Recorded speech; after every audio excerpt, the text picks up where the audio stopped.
guys, welcome back.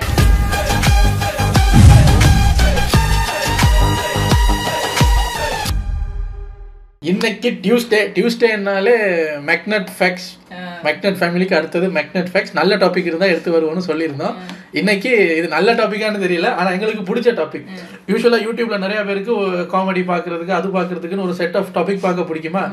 எங்களுக்கு அதுல one of the topic வந்து இந்த ஃபேக்டரியில எல்லாம் எப்படி இந்த குட்ஸை செய்யறாங்க. நம்ம டெய்லி வாங்குவோமே பொருள், கிரீமு, ஜூஸு, இந்த ஆப்பிள் ஜூஸு, சாக்லேட்டு, நம்ம டெய்லி வாங்குற பொருட்கள் எல்லாம் எப்படி செய்யறாங்க அப்படின்னு இந்த ஃபேக்டரி வீடியோஸ் பார்க்கறதுக்கு அப்படி ஒரு நோய் இருக்கு எங்களுக்கு. இந்த ஃபேக்டரி வீடியோஸ் எல்லாம் உட்காந்து சும்மா பார்த்துக்கிட்டு இருக்கோம். சும்மா அவங்க அதுல எதுவும் பேச மாட்டாங்க, இந்த ஃபேக்டரி மெஷின் ஓடுற சவுண்ட் தான் கேட்கும். அதை போட்டு விட்டுட்டு ஓஹோ அப்படின்னு பார்த்துக்கிட்டு இருப்போம். அதையே டாபிக்கா எடுத்து வந்துட்டாரு. ஆனா அதுக்காக மட்டும் இந்த வீடியோ எடுத்து வரலைங்க. நீங்க சாப்பிடும் ஜெலி எப்படி செய்யறார்கள் தெரியுமா அப்படின்னு ஒரு ப்ராடக்டோட மேக்கிங்கை மட்டும் தம்ப்நெயில்ல போட்டிருக்காரு. அது கிளிக் பைட்டா கூட இருக்கலாம். இந்த பக்கம் ஜெலி, இந்த பக்கம் பண்டி இறைச்சி. பண்டி இறைச்சில இருந்தா ஜெலி செய்யறீங்க என்ன சார் அப்படிங்கிற மாதிரி தான் பார்க்க போறோம். Amazing factories. இது ஒரு 9 minutes வீடியோங்கிறதுனால டக்குன்னு பார்த்துட்டு ரெடி. அன்றாட வாழ்க்கையில நம்ம 1008 பொருட்களை பயன்படுத்திக்கிட்டு தான் இருக்கோம். அத்தியாவசிய தேவையில இருந்து ஆடம்பர தேவை வரைக்கும் ஒவ்வொரு நாளும் நம்ம புழங்குற ஏகப்பட்ட பொருட்களை எப்படி தயாரிச்சிருப்பாங்க, எங்க இருந்து உருவாக்கி வருதுங்கிறதே நம்மளுக்கு தெரியாம இருந்திருக்கும். அந்த மாதிரி நம்ம பல நாட்களா பயன்படுத்திக்கிட்டு இருக்க ஒரு சில பொருட்களை எப்படி ஃபேக்டரியில உருவாக்கப்படுதுங்கிறத எடுத்துக்காட்டதான் இந்த வீடியோ. அதனால வெல்கம் டு த வீடியோ. இதுதான் உங்க ஃப்ரூட் ஜாம். பண்ணல வச்சு துணுற பொருட்கள்ல பல பேராலையும் விரும்பி உண்ணப்படுறதா இந்த ஃப்ரூட் ஜாம். பொடிச்ச இந்த ஃப்ரூட் ஜாம் ஃபேக்டரியில எப்படி புளியறாங்கன்னு உங்களுக்கு தெரியுமா? ஃப்ரூட் ஜாமுக்கு முதல் மூலப்பொருளா இருக்கிறதே பழங்கள் தான். ஒவ்வொரு பொண்ணுக்கும் ஒவ்வொரு ஃபீலிங் வந்து அப்படிங்கிற மாதிரி ஒவ்வொரு ஃப்ளேவர் ஜாமுக்கும் ஒவ்வொரு பழங்கள். இந்த வீடியோல விளக்க போறது செரி பழங்கள். கிஷான் ஜாம் கிடைக்கல.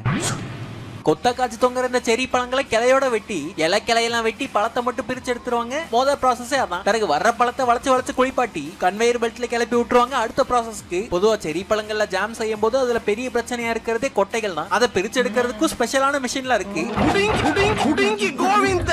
பெரிய சைஸ்ல பொடிப்படியான கல்லு மாதிரி இருக்க இதோட கன்வேயர் பெல்ட்ல தனித்தனியா சிக்கிற செரி எல்லாம் மேல இருந்து சொருகிற ஊசியால விதை நீக்கப்படும். அவன் தான்டா அன்னைக்கு பெரிய வேலை பார்த்து விட்டு போயிட்டான். பிறகு வெறும் பழமா வந்து விழுகிற செரிகளை பழத்தை வச்சு சரியா இல்லாத பழத்தை எல்லாம் பிரிச்சு எடுத்துருவாங்க. பிறகு கொட்டை இல்லாத பழத்தோட அளவுக்கு சுகரையும் கொட்டி இவர் இடிப்பாரு, இவர் கிண்டுவாரு. இந்த பாத்திரத்துக்கு அடியில பர்னிங் பாயிண்ட்ல எரிஞ்சுக்கிட்டே இருக்கிறதுனால கிண்டின கலவை கூல் ஆகும். பிறகு பெக்டின்ங்கிற ஒரு மேட்டரை சேர்க்கும் போது அந்த கூலா இருக்கிறது இன்னும் கொஞ்சம் திக்காகும். ஜாமா மாறதுக்கு முன்னாடி ஜெல்லி கண்டிஷன்ல இருக்கும்போது ஒரு சில ஜாம் மேக்கிங்ல சிட்ரிக் ஆசிடையும் கலப்பாங்க, அதாவது எலுமிச்சம்பழம். பிறகு ஜாம கிட்ட செஃப் வந்து டேஸ்ட் பார்த்ததுக்கு அப்புறம் கரெக்டா இருந்ததுன்னா அது குக்கிங்ல இருந்து பேக்கிங்க்கு போகும். ஜாம அடைக்க தேவையான கண்ணாடி பாட்டில்களை கன்வேயர் பெல்ட்ல ரெடியா வச்சிருப்பாங்க. அது பல ஜாம் நிறைஞ்சிருக்க நாசல்களுக்கு அடியில போகும்போது ஒவ்வொன்றுக்கும் சரியான அளவுல நிரப்பி விடுவாங்க ஜாம. இந்த கலவையோட போற கண்ணாடி பாட்டில்களை அடுத்து மூடி போட்டு ஸ்டீம் பண்ணி எடுப்பாங்க. ஸ்டீம் முடிஞ்சு கிளம்பி வர பாட்டில உடனடியா ரெஃப்ரிஜரேட்டர் செக்ஷனுக்கு அனுப்பி கூல் பண்ணுவாங்க.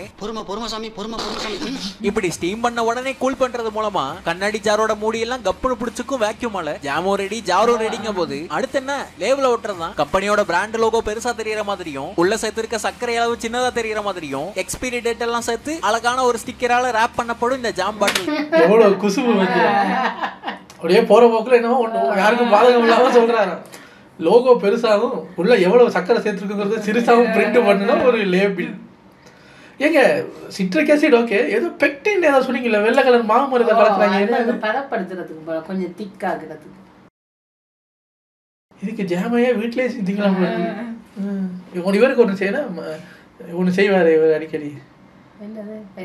இருங்க நல்ல பேருங்க அதுக்கு, மார்மலேட், ஒரேஞ்ச் மார்மலேட் இவர் செய்வாரு. 4 நாளைக்கு அப்புறம் கசக்க ஆரம்பிச்சிருவாரு. அடுத்து பொட்டில் அடைப்பாங்க. எல்லா சூப்பர் மார்க்கெட்லயும் கிடைப்பாங்க. இப்ப பன்னல தடவி நக்கவும் பன் பட்டர் ஜாம்னு விற்கவும் ரெடியாகி வருது இந்த ஜாம் பஜார் ஜக்கு. இல்ல ஓட்ஸ். உடல் எடையை குறைக்கணும்னு திட்டுற மக்கள்லாம் நம்ம ஊர்ல முதலடியா வாங்கி போடுற டயட்ரி ஐட்டங்கள்ல ஒண்ணுதான் இந்த ஓட்ஸ். காலை உணவுக்கெல்லாம் மாற்ற இதை கப்பல வாங்கி கப்பனு போட்டு சாப்பிடும் போது தொப்பை குறையும்னு ஒரு நம்பிக்கை. அப்போ குறையாதா? கேலரிக் டெபிசிட்ல இருக்க வரைக்கும் சரி மேட்ருக்கு வருவோம். பாடியை மெயின்டைன் பண்றவர்கிட்ட நிறைய ஓட்ஸ் சாப்பிடுவோ அப்படின்னு கேட்க வைக்கிற இந்த ஓட்ஸோட உருவாக்கம் எங்க ஆரம்பிக்குதுன்னா, கோதுமை அரிசி மாதிரி ராவான தானியமா இருக்க ஓட்ஸ்ல இருந்தா அந்த ராவான ஓட்ஸ் தானியங்களை முதல்ல தண்ணியில கிளீன் பண்ணி ஒரு மேக்னெட்டிக் செப்பரேட்டர் மிஷின்குள்ள அனுப்பப்பட்டு அறுவடை ப்ராசஸ் முடிஞ்சு கடந்து வர ஓட்ஸ்கள்ல இருக்க சின்ன சின்ன இரும்பு தூறு மெட்டல் எல்லாம் இந்த மிஷின் பிரிச்சு எடுத்துரும். அடுத்து ஒரு வடிகட்டுற மிஷின்ல போடப்பட்டு சின்ன சின்ன கல்லெல்லாம் தனியா எடுத்துரும். இப்ப ஓட்ஸ் தானியத்தோட மேல இருக்க தோலை ஓட்ஸ் தானியத்துல இருந்து பிரிச்சு எடுக்கிறதுக்காக அடுத்த மிஷின்ல அதிர வைக்கப்படுது. இப்ப அந்த ஓட்ஸோட சுவை அதிகப்படுத்துறதுக்காகவும் ஷெல்ஃப்ல ரொம்ப நாள் வச்சிருந்தாலும் கெட்டு போகாத தன்மையை கொடுக்கறதுக்காகவும் அடுத்து போகுது ஹீட்டான ட்ரீட்மெண்ட்டுக்கு.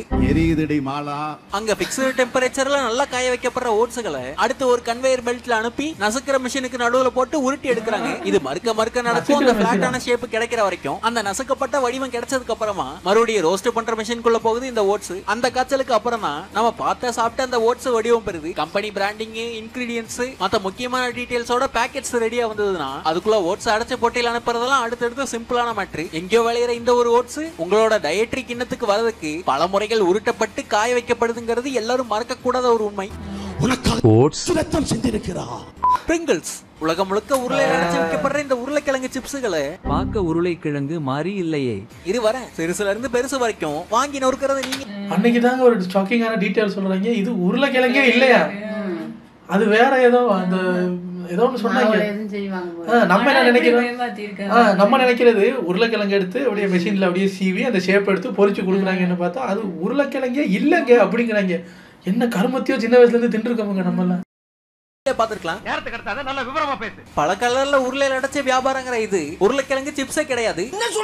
இருங்க உருவாக்கத்தை பார்க்கும்போது விளக்கமா சொல்றேன். பெட்ரிக் போவர்ங்கிறவர் தான் இந்த பிரிங்கிள்ஸ் உருவாக்கி இருக்காரு. வழக்கமா சாப்பிடுற பொட்டேட்டோ சிப்ஸ்ல ஏகப்பட்ட பிரச்சனை இருக்குன்னு அதுக்கு மற்ற அவர் கண்டுபிடிச்சதுதான் இந்த பிரிங்கிள்ஸ். பொதுவா பொட்டேட்டோ சிப்ஸ்ல இருக்க உருளைக்கிழங்கு மாதிரி இல்லாம உலர்ந்த உருளைக்கிழங்கு பிளேக்ஸால உருவாக்கப்படுறதா இந்த பிரிங்கிள்ஸ். இதோட உருவாக்கம் எங்க தொடங்குதுன்னா, மொத்தமா உருளைக்கிழங்குகளை வாங்கிட்டு வந்து அதை கழுவி கன்வேயர் பெல்ட்ல அனுப்பிடுறாங்க. கீச்சு சத்தம் கேட்கற அளவுக்கு கிளீன் பண்ணப்பட்ட கிழங்குகளை தோலை உரிச்சு மொழு மொழுன்னு மூவ் பண்ண விட்டுருவாங்க. பிறகு சுடுதண்ணியை கடந்து கட் பண்ற மிஷின்ல கட்டி வைக்கப்படுது. அங்க ஸ்கொயரா வெட்டி வெளியே வருது, கொதிக்கிற தண்ணியில குதிக்குது வேக வைக்கிறதுக்காக. 2 நிமிஷம் அங்க இருந்ததுக்கு அப்புறம் ஆவி பறக்க ஒரு ஸ்டீம் பாத் எடுக்குது. அடுத்து என்ன அரைச்சு இனிமே கலக்குதான் கிழங்கு மிஷின்ல மாட்டி கூலானதுக்கு பிறகு அதை உருட்டி தேய்ச்சு காய வச்சு ஷீட் மாதிரி வெளியே எடுப்பாங்க. அந்த ஷீட் அரைப்பட்டு தான் முன்னாடி சொன்ன உலர்ந்த உருளைக்கிழங்கு துகள்கள் உருவாகுது.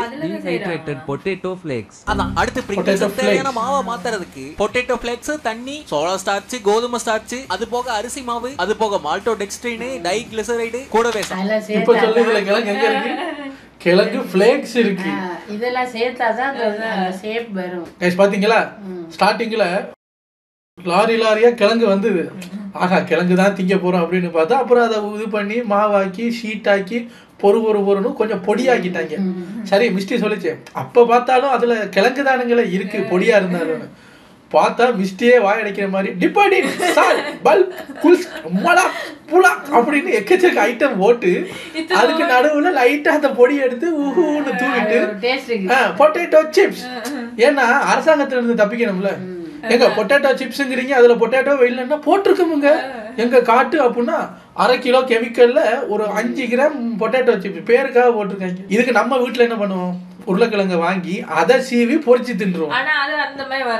அது இவங்க அந்த பிரிங்கிள்ஸ் மாதிரி வராது, நல்ல டேஸ்டா இருக்கும். கிறிஸ்பியா வரதுக்கு தான் அந்த மாவு அரிசி மாவு எல்லாம் சேர்க்கிறாங்க. சொல்ல போனா கிழங்கு பொடிக்காது, டேஸ்ட் அந்த கிழங்கு அந்த வாடை வர்றதுக்காக போடுறாங்க போல இருக்கு. அட பாவி. கண்டிப்பா எனக்கு தெரிஞ்சு இந்த ஓனர் இந்த பிரிங்கிள்ஸை வந்து அவரோ அவருக்கு குழந்தைங்களுக்கோ சொந்தக்காரங்களுக்கோ கொடுத்துருக்க மாட்டாரு. அவங்க மட்டும் நல்ல ஃபேக்டரியில போற உருளைக்கிழங்குல ஒரு மூடையை கொடுங்கடான்னு வீட்டுல சீவல் போட்டு திம்பாங்க. இதான் நம்ம காசு கொடுத்து வாங்கி திங்க.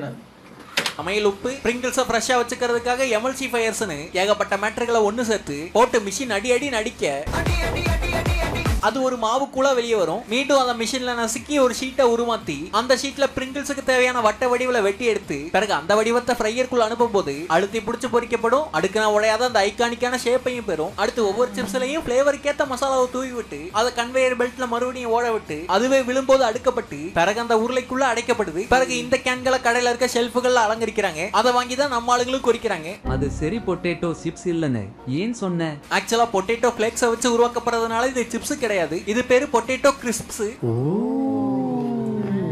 ஜீன்ஸ் துவைக்காம பல நாளுக்கு போட்டு உருட்டுறதுக்கும் இருக்கிற எல்லா டாப் வேரோடையும் போட்டு கலக்கிறதுக்கும் பலருக்கும் பெருமுதவியா இருக்க க்ளோத் தான்.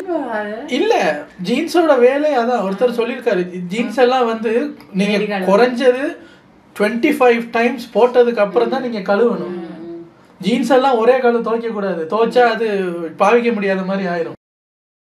அந்த ஜீன்ஸ் கிழிஞ்சது கிளியாது, பட்டன் வச்சது வைக்காததுன்னு பல வெரைட்டில பயங்கர வெயிட்டா இருக்க அந்த ஜீன்ஸை உருவாக்குறாங்க எப்படிங்கிற சந்தேகம் உங்க உள்ள கதவை தட்டி இருக்கா? அதெல்லாம் தட்ட முடியாது. தட்டலைனாலும் தெரிஞ்சு வச்சுக்கோங்க தயாரிக்கிறாங்க எப்படின்னு. முதல்ல ஜீன்ஸுக்கு தேவையான காட்டனை அறுவடை பண்ணி அதுல இருக்க விதைகளை நீக்கி அசுத்தங்களை சுத்தம் பண்ணி பஞ்ச நூலாக்கிடுவாங்க. ஃபர்ஸ்ட் வேலை நூலாக்கிற பஞ்சுக்கு இண்டிகோ சாயத்தை கொடுத்து ஜீன்ஸோட ஐகானிக்கான அந்த ப்ளூ கலருக்கு மாத்திடுவாங்க. நெக்ஸ்ட் சாயம் பூசப்பட்ட நூலை டுவெல்ங்கிற நெய்தல் மெத்தட் மூலமா நெய்வாங்க. அதுதான் அந்த டெனிம் துணிக்கு உண்டான டெக்ஸ்டரையும் அந்த திக்னஸையும் கொடுக்கும். பென்சில் ஃபிட், பூட் கட்னு அடுத்து டிசைனர்கள் உள்ள புந்து ஜீன்ஸுக்கு தேவையான டிசைனை உருவாக்குவாங்க. டெனிம் ஷர்ட், ஸ்கர்ட்னு எல்லாத்துக்கும் இதே மெத்தட் தான். இப்போ அந்த டிசைனை டெனிம் துணிக்கு மேல மார்க் பண்ணி அச்சிட்டு கட் பண்ணி எடுத்துருவாங்க. காலு இடுப்பு பாக்கெட்னு தேவையான எல்லா பீஸையும் வெட்டி எடுத்துருவாங்க இதே மெத்தட்ல. அடுத்து தையல் இயந்திரங்கள்ல உட்கார்ந்த டைலர்கள் அத பக்காவா ரிவர்ட், பார் டாக், டபுள் ஸ்டிச்சிங்னு வெட்டப்பட்ட பகுதிகளை கெட்டியா தைச்சிருவாங்க. அடுத்து பிறந்து வர ஜீன்ஸை குளிப்பாட்டுற வேலை, கிளீனா பண்ணி கொடுக்கும் அது மிஷினோட வேலை. அடுத்து ஒவ்வொரு ஜீன்ஸ் பிராண்டுக்கு ஏத்த மாதிரி அதுல வைக்க வேண்டிய பட்டனு, ஜிப்பு, லேபிள்னு அடுத்தடுத்து அட்டாச் பண்ணப்படுது. அடுத்து ஃபேடான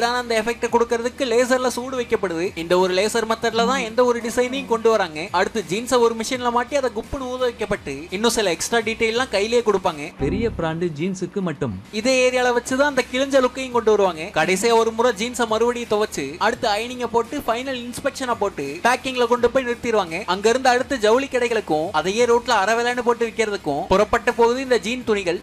ஜெல்லி பொட்டி கடைகள்ல இருந்து பெரிய ஸ்டோர் வரைக்கும் பார்க்க கொழுக்கு முழுக்கணும் விழுங்க வெடுக்கணும் இருக்கு. இந்த ஜெல்லிய உருவாக்க தேவையான முக்கிய பொருளே ஜெலட்டின் தான். அது மட்டும் இல்லாம கம்மி பேர், மார்ஷ்மெல்லோ, நம்ம முழுங்குற மாத்திரைகளோட ஓடுன்னு சகல உருவாக்கத்திலேயே மெயின் கேரக்டரா இருக்கிறது தான் ஜெலட்டின். ஆனா இந்த ஜெலட்டின் உருவாக்குறதுக்கு மெயின் காரணமா இருக்கிறது விலங்குகளோட தோலும் எலும்பும் தான். அப்ப தமிழ்ல போட்டது உண்மைதானா சார்? அந்த கேப்சூல் எல்லாம் கூட முழுங்கி இருக்கு, விட்டமின் கேப்சூல் எல்லாம். அப்ப வெஜிடேரியன்ஸ் எல்லாம் இப்ப உயிருக்கு பயத்துல கேப்சூல் குடிக்கும் போது எங்களுக்கு வீகன் கேப்சூல் தாங்கன்னு கேட்டா என்ன பண்றது? அவங்களும் தெரியாம இருக்காங்க. அப்ப அந்த உலகத்துல யாருமே வெஜிடேரியன் இல்லையா சார்? அட பாவி, ஜெல்லி சாப்பிடாத மனுஷனே இருக்க முடியாது. தோலும் எலும்புமா? இனி அவசரத்துக்கு மாத்திரை எடுத்து போடும்போது அப்படி வந்துருமே. ஜெலி வந்து நாங்க சின்ன வயசுல நல்லா ஜெலி சாப்பிடுவேன் நானு. கலர் கலரா கடைக்கு போனாலே அம்மா கிட்ட சொல்றது இவ்வளவு வாங்கிட்டு வாங்கினேன். நம்ம ஜெலட்டின் வாங்கியும் செய்யறது. கொஞ்ச நாளுக்கு அப்புறம் கொஞ்சம் வயசு போக ஜெலியோட டேஸ்ட் மாறது ஸ்டார்ட் ஆயிருச்சு. இப்ப எல்லாம் ஜெல்லி சாப்பிட்டீங்கன்னா அது அந்த தித்திப்பே இல்லை, ஒரு மாதிரி ஏதோ ஒரு நாக்குல ஏதோ படிகிற மாதிரி ஏதோ கெமிக்கல் போட்டிருக்காங்கிற மாதிரியே தோணும். அதோட ஜெலியை விட்டோம். ஆனா இப்பயும் அப்பப்ப எப்பயாவது ஜெலியை பார்த்தா அப்படிங்கிறது இவர் தான். அதுக்கு இப்ப பேரை மாத்திட்டாங்க. முதல் ஜெலின்னு வித்துட்டு இருந்தாங்க, யாரும் வாங்கலன்னு என்ன பண்ணலாம், அதே ஜெலி தாண்டா அது, அதெல்லாம் தெரியாது. நாங்க பேரை மாத்திட்டோம்னா இப்ப சேல்ஸ் ஆகுது.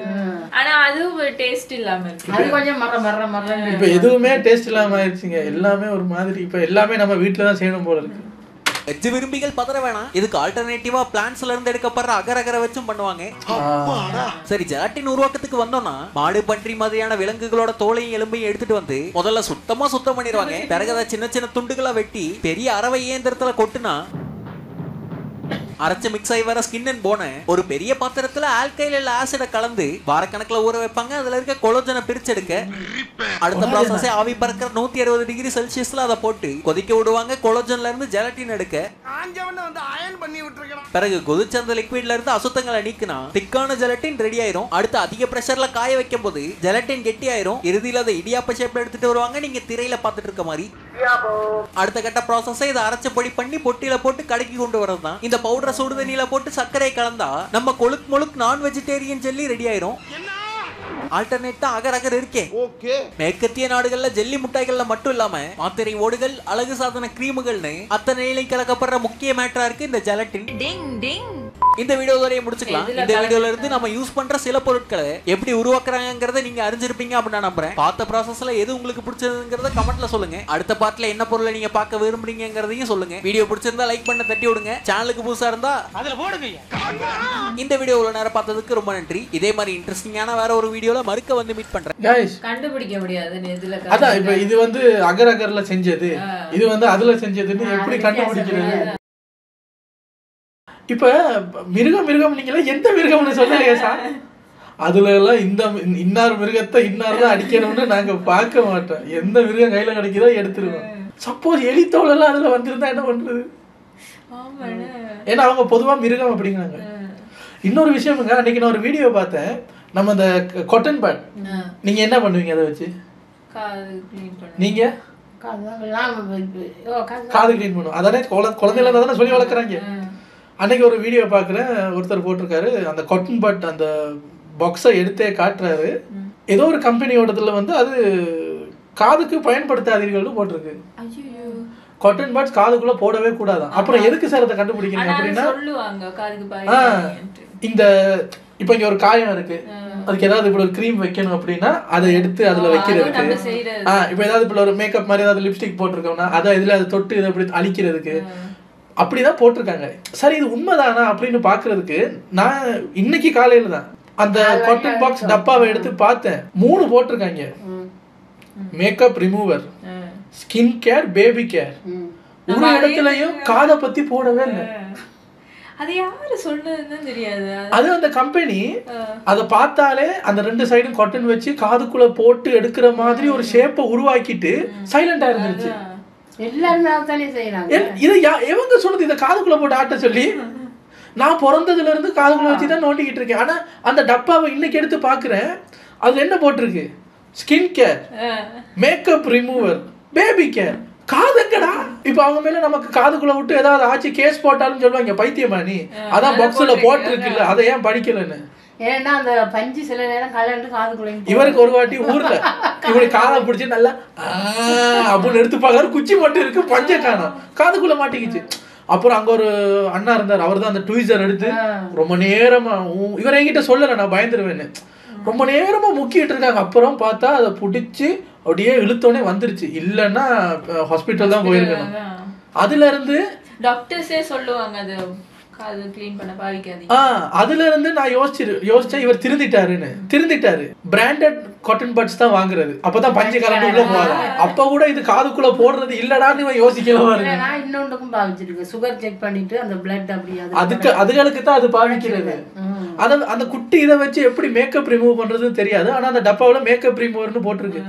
கம்பெனிக்காரனே இது காதுக்கு இல்லைன்னு சொல்லல டைரக்டா, ஆனா எதுக்குன்னு சொல்றான், அதுல காது படம் வரல. அப்ப நான் யோசிச்சேன், ஏதோ ஒண்ணுக்கு கண்டுபிடிச்சு அதை ஏதோ ஒண்ணுக்கு செஞ்சுட்டு இருக்கேன். இல்ல இது நம்ம சின்ன பிள்ளைகளுக்கு, நீ சின்னதா இருக்க பிள்ளைகளா காதுக்கு விட்டுருக்கேன் நான், இதுக்குள்ள எல்லாம் விட்டுருக்கேன். இந்த அந்த ஒரு சில காட்டன் பட் பாத்தீங்கன்னா பேபிஸுக்குன்னு தனியா இருக்கும், அதுல ஒண்ணும் போட மாட்டாங்க. காட்டன் பட் அப்படி போட்டுட்டு ஒரு குழந்தை தவழ்ற மாதிரி, ஒரு குழந்தை அப்படி இருக்கிற மாதிரி ஒரு படம்.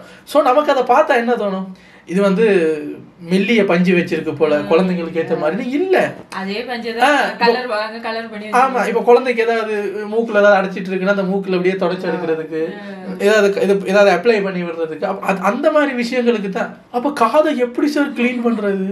நான் அந்த வீடியோ பார்த்துட்டு யோசிச்சேன், சி இவங்க பொய் சொல்றாங்க போல, நம்ம தான் வச்சிருக்கோமே, அந்த டப்பாவில் போய் பார்ப்போம்னு போய் பார்த்தேங்க, அப்படிதான் போட்டிருக்கு. இது என்னடா அது ஆச்சரியம்னு விட்டேன் நான். சில விஷயங்கள் அப்படிதான் தெரியாம நம்ம பாவிக்கிறோம். எத்தனை விஷயத்த இப்படி அந்த பயனுக்கு இல்லாம நம்ம வேற ஒண்ணு இருக்கு, ஒரு பொருள், ஒரு இயற்கை பொருள், அதை வந்து நம்ம காலங்காலமா அந்த யூஸுக்கு அதை யூஸ் பண்றது இல்ல, வேற ஒண்ணுக்காக தான் யூஸ் பண்ணிட்டு இருக்கோம். ஆனா அது பாதகம் கிடையாது. வாழைப்பழத்தை ஊதுபத்தி ஸ்டாண்டா யூஸ் பண்றோம் பல வருஷம். அப்படி குச்சி தானங்களே அப்படின்ட்டு ஊதுபத்தி எல்லாம் போனோடனே தட்டிட்டு அந்த பழத்தையே தின்றுருக்காங்க. இது யாரு கண்டுபிடிச்சது? எங்கேயோ ஒருத்தருக்கு ஊதுபத்தி ஸ்டாண்ட் கிடைக்கல, அவசரத்துக்கு ஒரு வாழைப்பழத்தை எடுத்து குத்தி வச்சுட்டாரு, அது இவ்வளவு ஹிட் ஆயிருக்கு பாருங்க. இந்த மாதிரி எந்த ஒரு பொருளை நம்ம எதுக்கு அதுக்கு இல்லாம வேற ஒரு விஷயத்துக்கு பயன்படுத்தணும் அப்படின்னு நீங்க எதெல்லாம் பயன்படுத்துறீங்க அப்படிங்கிறத கமெண்ட்ஸ்ல சொல்லுங்க. உங்களை அடுத்த வீடியோல வந்து சந்திக்கிறேன். Take care.